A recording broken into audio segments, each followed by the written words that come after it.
دیکھیے برا نہ مانے، مغالطے میں نہ رہیے، میرے اور آپ کے دلوں میں ایمان نہیں ہے، عقیدہ ہے،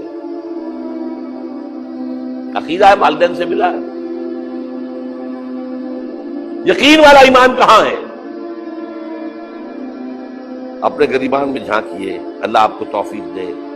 کیا مجھے واقعی یقین ہے کہ مجھے مرنے کے بعد جی اٹھنا ہے؟ کیا مجھے یہ واقعی یقین ہے کہ اصل زندگی آخرت کی زندگی ہے؟ کیا مجھے واقعی یقین ہے کہ قرآن اللہ کا کلام ہے؟ ٹٹولیے اپنے دلوں کو۔ اگر یقین ہوتا کہ اللہ کا کلام ہے تو آپ اس کو سمجھنے کے لیے عربی بھی نہ سیکھ سکتے؟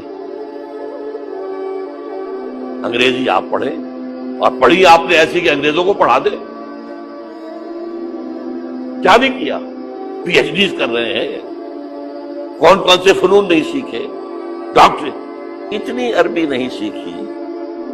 تمہارا دعویٰ ہے کہ تمہارا یقین تھا میری کتاب پر، اللہ پوچھے گا تمہارا سلوک کیا تھا میری کتاب کے ساتھ؟ تم نے پڑھا اس کو، سمجھا اسے سمجھنے کے لیے عربی سیکھی؟ تو تم جھوٹ بول رہے، تمہارا کوئی ایمان نہیں تھا میری کتاب۔ ما آمن بالقرآن من استحل محارمہ، جنہوں نے سود کو اپنے پورے نظام کی جڑ بنیاد بنایا ہو، ان کا ایمان کوئی ہے اللہ پر؟ حضور فرماتے ہیں کہ جس شخص نے حرام کسی شے کو اپنے لیے حلال کر لیا اس کا کوئی ایمان نہیں۔ دوبارہ آج بھی کرنا ہے تو دوبارہ ایمان پیدا کرنا ہے، ایمان، عقیدہ نہیں، ایمان۔ صرف لپ سروس نہیں، اقرار باللسان نہیں، تصدیق بالقلب۔